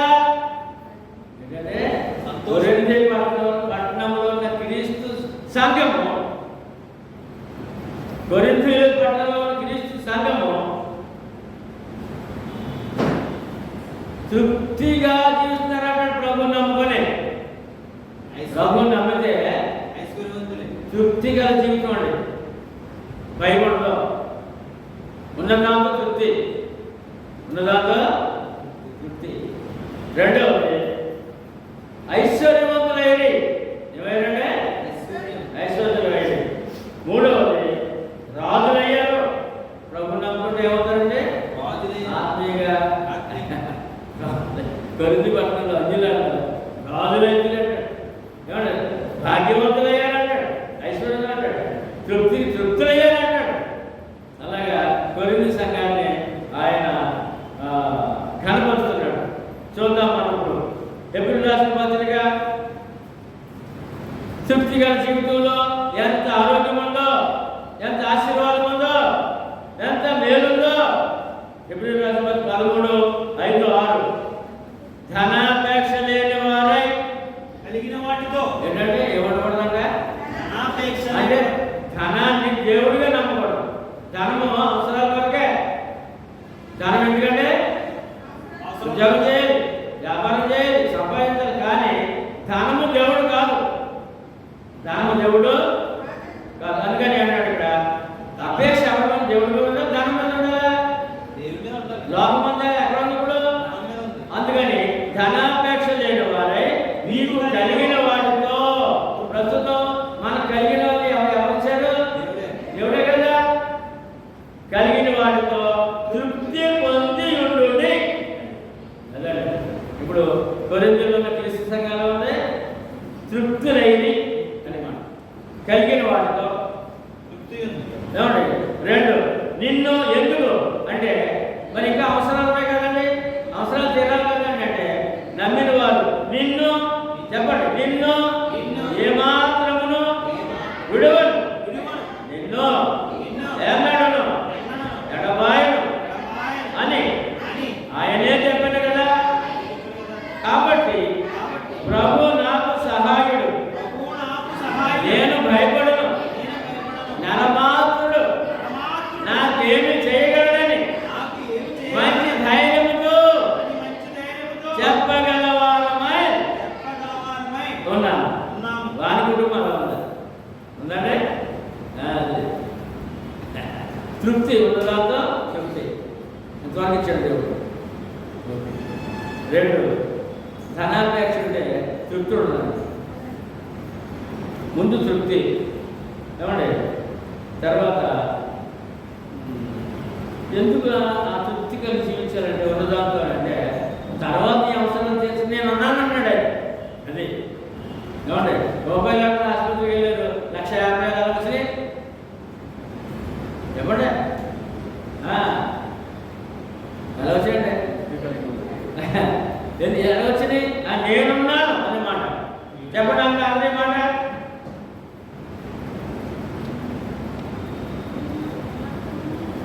నిన్ను ఏమాత్రమును విడువను, నిన్ను ఎన్నడును ఎడబాయను అని ఆయనే చెప్పాను కదా.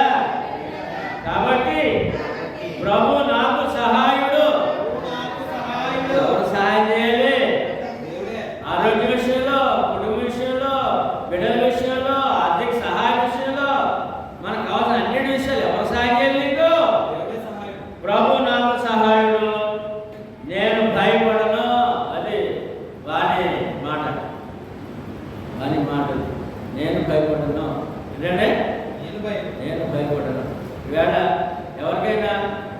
కొంచెం భయాందోళన ఉన్నటువంటి విశ్వాసికి నేను ఈ మాట చెప్తున్నాను.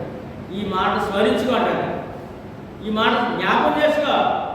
నువ్వు నడకలో పడకలో ప్రయాణంలో ప్రభువు నాకు సహాయుడు, నేను భయపడని చెప్పి నువ్వు అనుకో అని చెప్తాను. ఎందుకంటే ప్రభు నాకు సహాయుడు, నేను భయపడను, నరమాత్రుడు నాకేమే చేయగలడని మంచి ధైర్యంతో చెప్పగలవారమై ఉన్నాము. ప్రభు నమ్మితే ధైర్యం ఉండాలంటే తిరిగి వాళ్ళు ఉండకూడదు. ఏమంటే ప్రభు మీద భారం వేయాలి, ప్రభు మీద భారం వేయాలి. నీ సొంత తెలివి, నీ సొంత శక్తి, నీ సొంత ధనము సరిపోదండి. ఇలా ఆయన సహాయం కావాలి, ఆయన సహాయము ప్రభు నాకు సహాయం. తర్వాత యాకోబు పత్రిక 2:5 భాగ్యవంతులు అంట, భాగ్యవంతులు అంటే మళ్ళా తృప్తి గురించి చూసాం. ఇవి భాగ్యవంతులు అంట 2:5లో ఈ లోక విషయంలో దరిద్రులైన వారిని విశ్వాసమందు భాగ్యవంతులుగాను. విశ్వాసం ఎవరంటే దేవుని దృష్టిలో ప్రభు నమ్మి రక్షణ పొందిన వారు దేవుని దృష్టిలో భాగ్యవంతులండి, పరలోక ఆస్తికి వారసులండి. ఆ బంగారు పట్టణంలో నీకు చోటు ఉందండి, ఇక్కడ ప్రార్థన శక్తి ఉందండి, ప్రతి ప్రార్థనకు సమాధానం ఉందండి. ఉందండి వాడే భాగ్యవంతులు చేయించుకోవాలి. నువ్వు ఆపరేషన్, నువ్వు పేదరాలు ఏమండి, నువ్వు మరి భాగ్యవంతురాలు అయ్యావు అనమాట. విశ్వాసం అంటే అర్థం ఏంటంటే భాగ్యవంతులు గాను, విశ్వాసవంతు భాగ్యవంతులు గాను నన్ను ప్రేమించే వారికి చాలండి. తర్వాత 2 కొరింథీయులు 8:9 మీరు మన ప్రభువైన యేసుక్రీస్తు కృపను ఎరుగుదురు కదా, ఆయన ధనవంతుడై ఉండి. యేసు ప్రభు ఎవరండి? ధనవంతుడై ఉండి సృష్టికర్త కదా, సృష్టి అంతా ఆయనే. సృష్టి అంతా ఏమంటే 2 సెంట్లు ఉంటే చాలండి. హైదరాబాద్లో 2 సెంట్లు ఉందనుకోండి, హైదరాబాద్ 2 సెంట్లు ఎంత గొప్ప చెప్పుకుంటారో చెప్పలేదు. ఏమంటే ఇక్కడ మన ప్రాంతాల్లో ఒక కొంచెం బాగుంది, ఒక ఎకరం బాగుందంటే ఎంత గొప్పగా చెప్పుకుంటారండి. మరి సృష్టి అంతా ఆయనే కదా, సృష్టి అంతా అవుతారండి. ఈశ్వరుడు సృష్టికర్త, ఆయన ధనవంతుడై ఉండి మీరు తన దారిద్ర్యము వలన మీరు మన ప్రభువైన యేసుక్రీస్తు కృప ఎరుగుదురు కదా, ఆయన ధనవంతుడై ఉండి మీరు తన దారిద్ర్యం వలన ధనవంతులు కావాలని మీ నిమిత్తము దరిద్రుడాయన. దేవుడు ఎలా వచ్చాడండి? లోకానికి ఎలా వచ్చాడండి? దరిద్రుడుగా ఏమీ లేదు. ఏమండి ఆయన గృహం తెలిసంటే ఒక కొండను తెలిసి ఆ కొండ తులసిన ఇంట్లో ఉన్నాడండి ఆయన. ఆ ఇల్లు ఉన్నప్పుడు అక్కడ పుట్టాడండి ఆయన. కానీ మన పిల్లలు ఎక్కడ పడుతున్నారు? మన పిల్లలు ఏ రూములు ఉన్నారు? ఆయన ఎక్కడున్నాడు?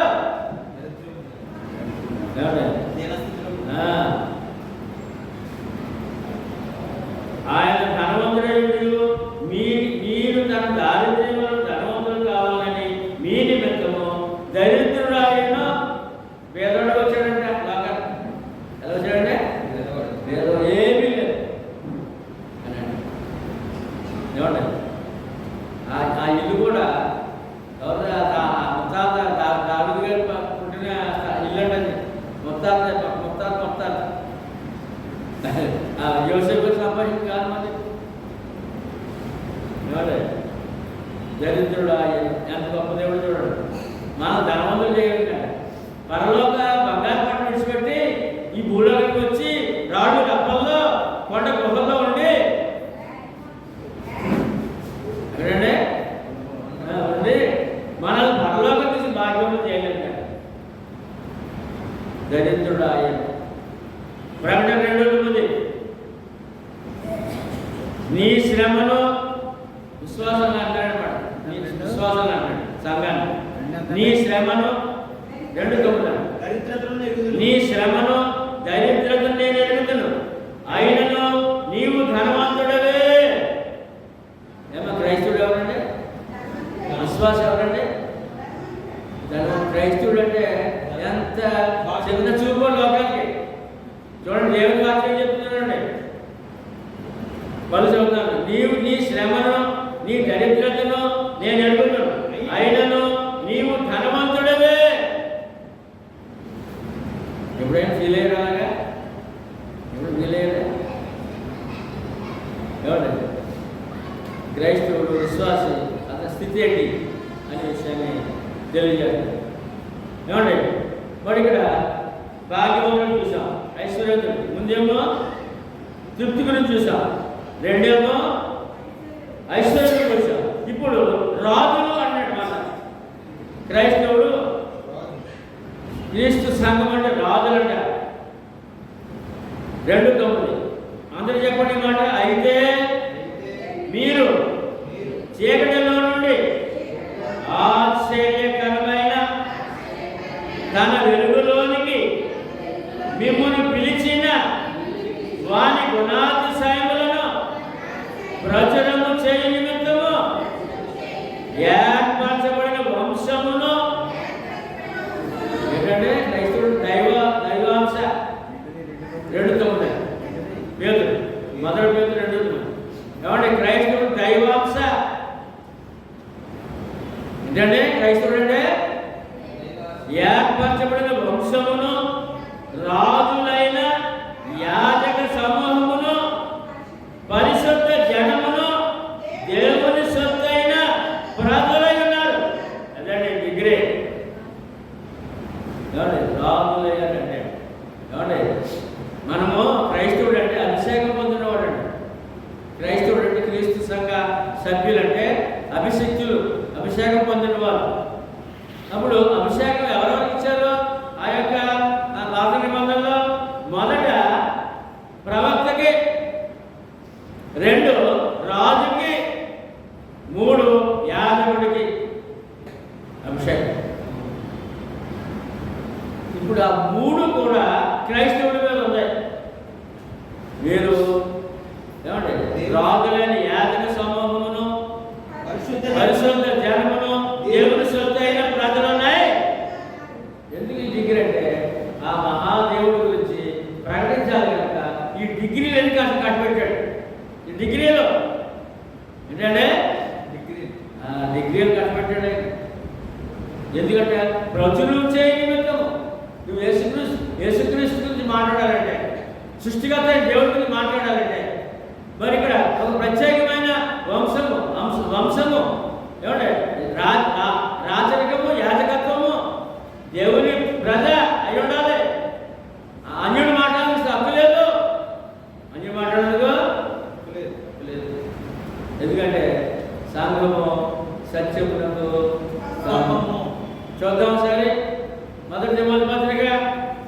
సత్యం మాట్లాడేవాడు ఎవరు? లోకమంతా మాట్లాడుతున్నారు అబద్ధం, ప్రభువు నమ్మే అబద్ధమే. 3:15 అయినను దేవుని మందిరం. క్రీస్తు సంఘం ఏంటంటే క్రీస్తు సంఘం ఏంటి?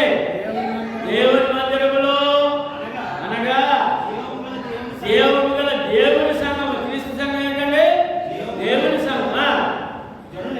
జనులు ఎలాగో ప్రవర్తింపవలెనో అది నీకు తెలియవలెనని ఈ సంగతులు నీకు రాయుచున్నాను. ఆ సంఘము సత్యమునకు స్తంభమును ఆధారమునై ఉంది. కనుక సత్యం చెప్పడం ఎవరు? సంఘము, క్రీస్తు సంఘము. ఎందుకు చెప్పడానికి అర్హత ఏంటి? వంశము. ఏంటంటే ప్రత్యేక వంశమును, రాజులైన యాజక సమూహము, దేవుని సొత్తైన ప్రజలు క్రీస్తు సంఘం అంటే. ఇప్పుడు ఆ వివరణ చూస్తాం కదా, 8వ వచనానికి ఇంత సంగతి దాచిపెట్టాడు దేవుడు. ఇప్పుడు ఇక్కడ నుంచి 9:13 చదువుతాం. 9:13 మరణదండన విధింపబడిన ద్వారమైనట్టు దేవుడు అపోస్తులైన మమ్మను అందరికంటే కడపట ఉంచి ఉన్నాడని నాకు తెలుస్తున్నది. మేము లోకములకును దేవదూతలకును మనుషులకును వేడుకగా ఉన్నాము. మేము క్రీస్తు నిమిత్తము వేరేవారము, మీరు క్రీస్తునందు బుద్ధిమంతులు. మేము బలహీనులము, మీరు బలవంతులు. సంఘం గురించి మాట్లాడతారండి. సంఘం అంట బుద్ధిమంతులంట, బలవంతులంట, మీరు ఘనులంట. క్రీస్తు సంఘం అంటే మేము ఘనహీనులము, ఈ గడియ వరకు ఆకలి తప్పులు గలవారము, దిగంబరులము, పిడిగుడ్డులు తెలుసున్నాము, నిలువరమైన నివాసము లేకున్నాము. సభ్యులు కూడా అపస్తులకి సహస్తములతో పనిచేసి కష్టపడుతున్నాము, నిందింపబడి జీవించుతున్నాము, హింసింపబడి ఓచుతున్నాము, దూషించబడి బతిమాలుతున్నాము, లోకమునకు మునికిగాను అందరికీ వెంటగాను ఇప్పటి వరకు ఎంచబడి ఉన్నాము. అపోస్తులు ఎన్ని శ్రమలు పడ్డారో ఈ సత్యాన్ని మనకు అందించినందుకు, ఈ రక్షణను మనకు అందించినందుకు, దేవునిలో భాగ్యవంతులుగా, రాజులుగా, యాజకులుగా, దేవుని ప్రజలుగా తీర్చినందుకు వారు ఎన్ని శ్రమలు పడ్డారో అపోస్తులు అని చెప్తారు. ఇక్కడ లిస్ట్ ఇచ్చేది. మీరేమో రక్షణలు గొప్పవారే, గొల్లలే, ఏమంటే ఇంకెన్నో చెప్తాడు ఇక్కడ. అలా చెప్పుడు మేమేమో ధీరులేమో వెంటగా ఉన్నాం, అందరికీ పనికిరాని వాళ్ళగా ఉన్నాం. ఏమంటే ఆయన సహోదరుగా రాసుకుంటాడే కదండి శిష్యుల్నే అని చెప్పి వారి యొక్క శ్రమల గురించి మాట్లాడుతున్నారు. మనము హెబ్రీ పత్రిక చూద్దాము ఎంత ఎలా పడ్డారో. ఈ 9-13 వచనాల్లో హెబ్రీ రాసిన పత్రికలో చాలా స్పష్టంగా ఉంది. మన రక్షణ కొరకు యేసుప్రభు శిలువ మరణం పొందడమే కాదండి, శిష్యులు ఎటువంటి ఆదిమ సంఘము ఎటువంటి శ్రమలు పొందారో, ఎటువంటి కష్టాలు అనుభవించారో, ఈవేళ మనం ఎంత సుఖముగా ఎంత గొప్పగా దేవుళ్ళు మనం జీవించినందుకు వారు పొందిన ఆ ఇబ్బందులను చూద్దాం. మరి కొందరు 11:36-38 వరకు 11 అధ్యాయం 36-38. మరి కొందరు తిరస్కారములను, కొరడాల దెబ్బలను, మరి బంధకములను, ఖైదును అనుభవించింది. ఆదిమ సంఘము ఏమండి ప్రభు శిష్యులు, అపోస్తులు ఏమండి ఖైదంట, కొరడాల దెబ్బలంట, అవమానం అంట, తిరస్కారం అంట, ఇవన్నీ అనుభవించారంట. వాడు అనుభవించి రాళ్లతో కొట్టబడేది. అంటే సువార్త ప్రకటించడానికి ఏం చేసిన వాడు రాళ్ళతో కొట్టించుకున్నారంట. రాళ్లతో కొట్టబడేది, రంపములతో కోయబడేది. శిష్యులను అపోస్తులను ఆ రాజులు ఆ అధికారులు రంపాలతో కోసేశారంట. ఎందుకు సువార్త ప్రకటించడానికి. మరి ఎందుకు ఇచ్చారు ఆ దేహాన్ని, ఎందుకు ఇచ్చారు ప్రాణం దానం అంటే ఆత్మ రక్షించుకోవడం. ఎందుకంటే ఈ లోకంలో ఎంతకాలం ఉన్నా చావు తప్పదు, కానీ దేవుని సేవ చేసి చనిపోవాలని చెప్పి వారి ప్రాణాలు త్యాగం చేసి తెగించారు. ఏమండి ఆ రాంపములతో పోయబడి శోధింపబడి ఖడ్గముతో చంపబడి. ఏమండి పౌలు గారు ఇది పత్రిక రాసిన పౌలు గారు ఖడ్గంతో శిరక్షాంతం చేశారండి. ఆయన యోహాను గారిని ప్రభు శిష్యుల్లో యోహాను గారు ఆయన్ని సలసలా కాపుతున్న ఆ నీటిలో ఆ నూనెలో వేయించాలని చెప్పి అందులేశారండి.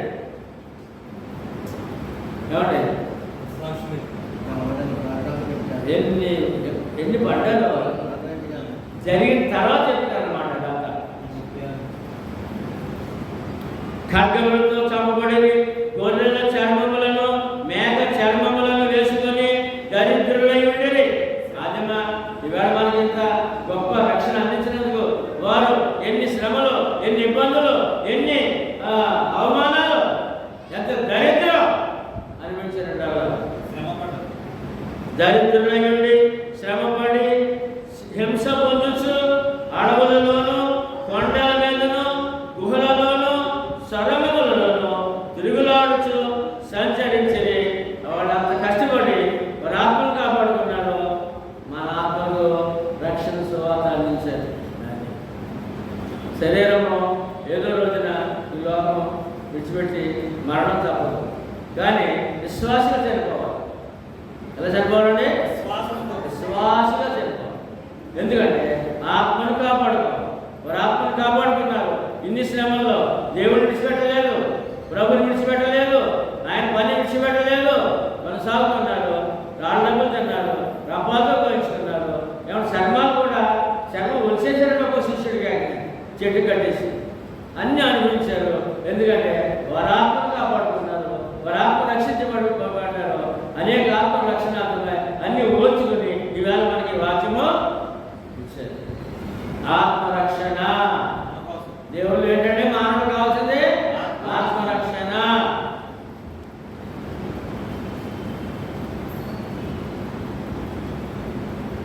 పద్నాలుగు వచ్చి చూద్దాం. కొరింథీ రాసిన పత్రిక 14 మనం అధ్యాయం ధ్యానిస్తున్నామండి. మిమ్మును సిగ్గుపరచవలని కాదు కానీ నా ప్రియమైన పిల్లలని మీకు బుద్ధి చెప్పుటకు ఈ మాటలు రాయిస్తున్నాను. ఈ మాటలు ఏం చెప్తానంటే ఇన్ని శ్రమలు పడ్డా బుద్ధి చెప్పుట మీరు ఎవరి వరకు పడ్డా మీరు మా పిల్లలని ఏమండి?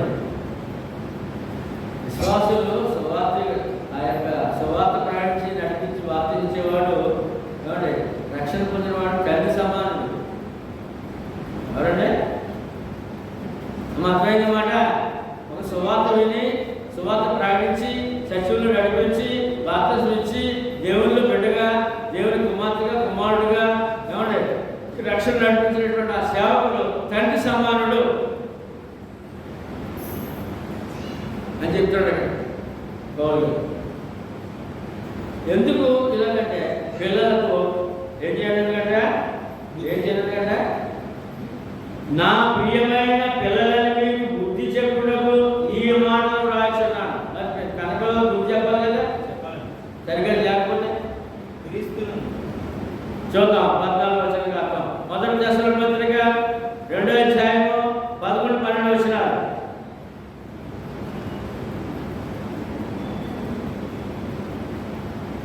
బుద్ధి చెప్పడం ఏంటి?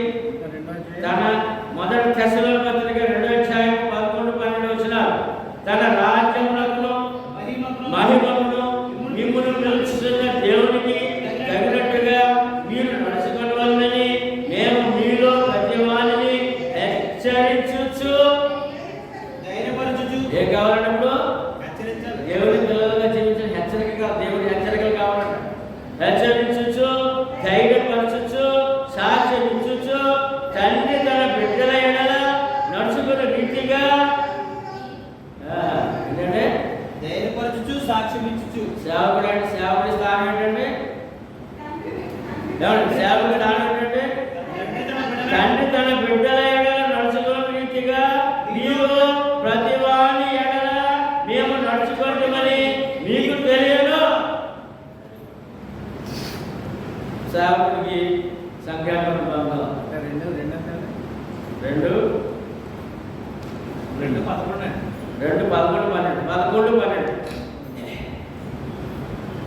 ఏమండి? 4వ వచనంలో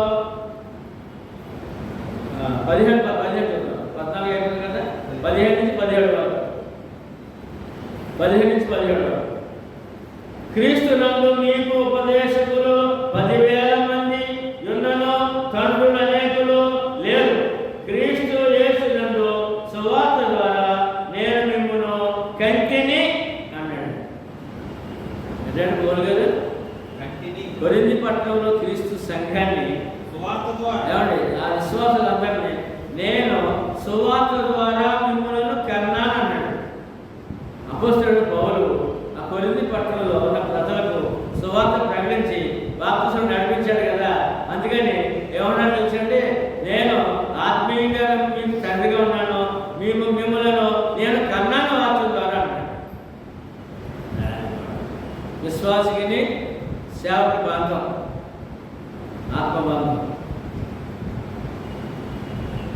క్రీస్తు నుండి మీకు ఉపదేశకులు 10,000 మంది ఉన్నాను, తండ్రులు అనేకులు లేరు. క్రీస్తు యేసునందు సువార్త ద్వారా నేను మిమ్మును కంటిని కనుక మీరు నన్ను పోలి నడుచుకున్న వారే ఉండవాలని మిమ్మును బతిమాలుకొనుచున్నాను. మరి నేను కనిపించాను కదా, నేను ఎలా నడుస్తున్నాను చూసినాను, నడుచుకోండి అని సంఘానికి ఆయన తండ్రి అని చెప్తున్నాడు. సువార్త బాప్తిసం నడిపించాను కానీ తండ్రిని అంటాడు. నేను ఎలా నడుచుకున్నానో నన్ను పోలి నడుచుకోండి, మీరు ఆశీర్వదించబడతారని కొరింథీ సంఘానికి హెచ్చరిక చేస్తూ ఉన్నాడు. ఇందు నిమిత్తము ప్రభువునందు నాకు ప్రియుడును నమ్మకమైన నా కుమారుడు తిమోతిని మీ వద్దకు పంపి ఉన్నాను.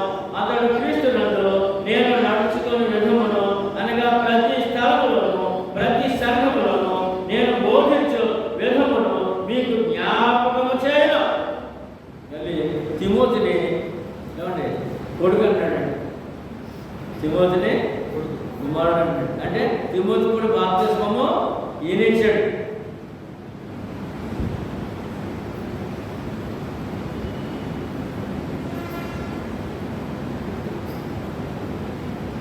ఆ విషయంలో మనం వాక్యం చూద్దాం. మరి ఫిలోమోను 10వ వచనం 1వ అధ్యాయం అనేది ఫిలోమోను అని ఒక పౌలు గారు నడిపించిన విశ్వాసి, ఆయన ద్వారా సంఘం స్థాపించబడింది. ఆయన ఇంట్లో ఫిలోమోను ఇంట్లో సంఘం ఉందండి. నా బంధకములలో ఏమండి సువార్త ప్రకటించినందుకు 10వ వచనం అండి, నా బంధకములలో ఎక్కడున్నాడండి? ఆయన జైల్లో ఉన్నాడండి. సువార్త ప్రకటించినందుకు, మంచి వార్త చెప్పినందుకు జైల్లో ఉన్నాడండి పౌలు గారు. నా బంధకములలో నేను కనిన నా కుమారుడు ఒనేసిము అన్నాడు. ఈ మాటకు అర్థం తెలుసండి ఏమండి? ఈయన బంధించబడి రోమాపట్నంలో చెరసాలలో ఉన్నాడండి. ఈ ఫిలోమోను అనే ఆయన దగ్గర ఒనేసిము ఏమండి ఒక సేవకుడు, ఒక బానిస, ఒక పనివాడు. ఏమండి పౌలు గారికి ఈ ఫిలోమోను దగ్గర ఉన్నప్పుడు పరిచయం ఈ యొక్క ఒనేసిము. ఏమండి యజమాని దగ్గర కొంత డబ్బు పారిపోయాడు. యజమాని దగ్గర కొంత డబ్బు పట్టుకుని పారిపోయాడు. బానిస అంటే కొనుక్కుంటారు. అప్పుడు మనుషులు కొనేవారు, కొనుక్కొని వ్యక్తి అన్నమాట సేవకుడు. ఎవరు? ఒనేసిము. యజమాని ఎవరు? ఫిలోమోను. ఏమండి పారిపోతే ఎక్కడికి వెళ్ళాడు? ఎందుకంటే డబ్బులు అయిపోయి ఎక్కడికి వెళ్ళాడు? పౌలు గారి దగ్గర చేరాడు. ఎక్కడ చేరాడంటే పౌలు గారి దగ్గర చేరాడు. అక్కడ ఏం చేశాడు?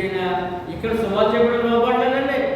ఆ జైల్లో ఉన్నప్పుడు ఆయన దగ్గరికి సేవ చేసినప్పుడు, ఆయన ఆదరించినప్పుడు ఆయన ఫ్రీడమ్ ఉండేది. జైల్లో ఆయనకి ఫ్రీడమ్ ఉంది కనుక అక్కడ ఈయనకి సువార్త చెప్పి రక్షణ నడిపించాడు. ఏమంటే ఒనేసిముని రక్షణలో నడిపించాడు. అందుకని ఏమన్నాడు ఇక్కడ? ఏమన్నాడంటే నా బంధకములలో ఆయనకి పంపుతున్నాడు. యజమాని గారు పంపిస్తున్నాడు. ఇప్పుడు నా బంధకములలో నేను కనిన నా కుమారుడు ఒనేసిము అన్నాడు.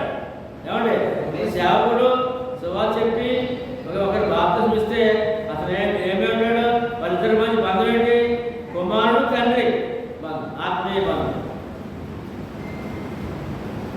నా కుమారుడు ఒనేసిము నీ కోసరము, ఏమండి ఒనేసిము కోసరము నిన్ను వేడుకొలుచున్నాను అంటాడు. ఏమండి ఇదిగో ఆయన నీ దగ్గర పారిపోయాడు కదా, ఒనేసిము దగ్గర వచ్చాడు, అతను రక్షణ పొందాడు. ఇప్పుడు అతను దాసుడు కాదు, సహోదరుడు. అతను నేను కన్న కుమారుడు. అతను మళ్ళీ నీ దగ్గరికి పంపిస్తున్నాను. అతను ఎవరు బాధ్యత నేను తీరుస్తాను. అతను మళ్ళీ చేర్చుకో. ఫిలోమోను గ్రంథం మీరు ఇంటికి చదవడం చాలా గొప్ప సంగతి. ఏమండి ఇప్పుడు 18 చదువుతాం. 4:18 నేను మీ వద్దకు రానని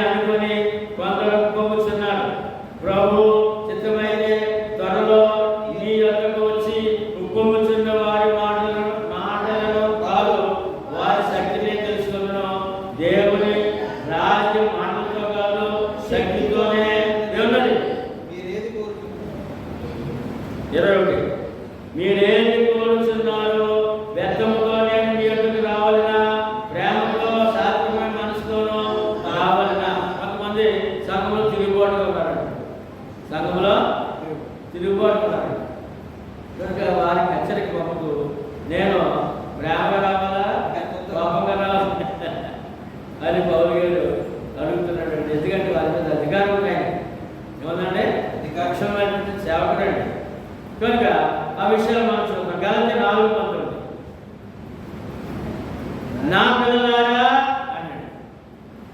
గలతీలో కూడా సంఘం ఏం స్థాపించాడండి? నా పిల్లలారా నా పిల్లలారా క్రీస్తు స్వరూపం మీ అందు ఏర్పడే వరకు మీ విషయమై మరలా నాకు ప్రసవ వేదన కలుగుతున్నది. గలతీ 1:4 ఏమండి ఏమండి చూడండి, క్రీస్తు సంఘాల్లో సేవకు చాలా అవసరపడుతుంటాడు. ఎందుకంటే అందరూ రక్షణ కాపాడుకోరు, అందరూ రక్షణ కాపాడుకోరు. వారి రక్షణ కాపాడుకోవడం ప్రయత్నం చేస్తూనే ఉంటాడు సేవకుడు. అలా కొరింథీ సంఘంలో తక్కువ సిద్ధంగా ఉన్నారు కొంతమంది, వారిని హెచ్చరిస్తున్నాడు. నువ్వు గలతీ సంఘంలో కొంతమంది తక్కువ సిద్ధంగా ఉన్నారు, అందుకని వారిని ఏమన్నాడంటే రక్షణ నడిపించాడు కదా. నా పిల్లలారా ఎవరంటే ఎవరైతే సువార్త ప్రకటించి బాప్తిజం నడిపించారో వారి ఆత్మీయ తండ్రి, వారేమో పిల్లలు. క్రీస్తు స్వరూపము ఏం కావాలంటే క్రైస్తవుడికి క్రీస్తు స్వరూపం మీలో మీ అందు ఏర్పడే వరకు మీ విషయమై మరలా ప్రసవ వేదన ముందు నేను కన్నాను వాక్యం ద్వారా, మళ్ళీ మీరు తక్కువ అంటారు. ప్రసవ వేదన కలిగిస్తున్నారు, ప్రసవ వేదన కలిగిస్తున్నారు. కనుక సేవకులతో కలిసి పనిచేస్తే ఆ విశ్వాసం ఎంతో మేలండి. ఈవేళ వాడి కుటుంబము సేవకులతో కలిసి పనిచేస్తారు. ఏమంటే వారి కొడుకు కలగడం వారి కొడుకు సేవకులతో కలిసి పనిచేస్తారు. వాళ్ళకి ఆశీర్వాదం. ఎందుకంటే ఆ సేవకుడు స్థానం ఏంటంటే సువార్త అందించి రక్షణ నడిపించాడు కనుక తండ్రి స్థానం. ఏ స్థానం అంటే తండ్రి స్థానం. ఇటువంటి బంధాలతో మనం దేవుడు నడిపిస్తున్నాడు. ఇవి కాపాడుకుందాం, కాపాడుకుందాం, కాపాడుకుందాం. ఆశీర్వాదాలు